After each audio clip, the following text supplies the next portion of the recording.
कालभैरवाष्टकम् देवराजसेव्यमानपावनाग्रिपङ्कजं व्यालयज्ञसूत्रमिन्दुशेखरं कृपाकरं नारदादियोगिवृन्दवन्दितं दिगम्बरं काशिकापुरादिनाथ कालभैरवं भजे।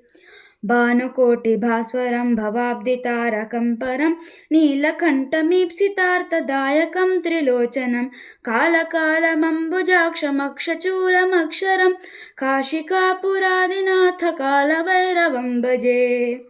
शूलटङ्कपाशदण्डपाणिमादिकारणं श्यामकायमादिदेवमक्षरं निरामयं भीमविक्रमं प्रभुं विचित्रताण्डवप्रियं काशिकापुरादिनाथ कालभैरवं भजे।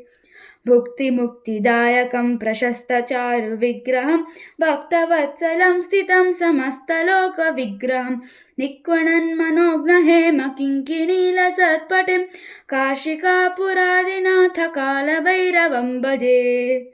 धर्मसेतुपालकं प्रधर्ममार्गनाशकं कर्मपाशमोचकं सुशर्मदायकं विभुं स्वर्णवर्णकेशपाशशोभिताङ्गनिर्मलं काशिकापुरादिनाथ कालभैरवं भजे।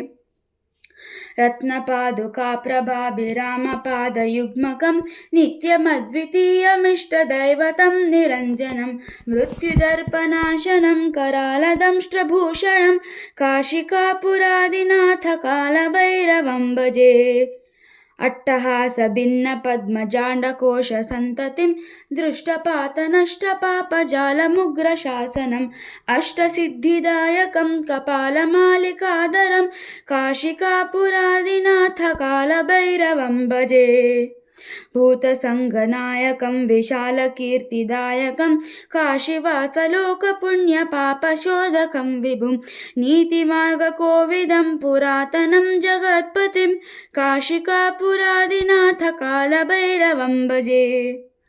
कालभैरवाष्टकं पठन्ति ये मनोहरं ज्ञानमुक्तिसाधकं विचित्रपुण्यवर्धनं शोकमोहदैन्यलोभकोपिताङ्गनाशकं ते प्रयान्ति कालभैरवाङ्घ्रिसन्निधिं ध्रुवं ते प्रयान्ति कालभैरवाङ्घ्रिसन्निधिं ध्रुवं काशिकापुरादिनाथ कालभैरवं भजे।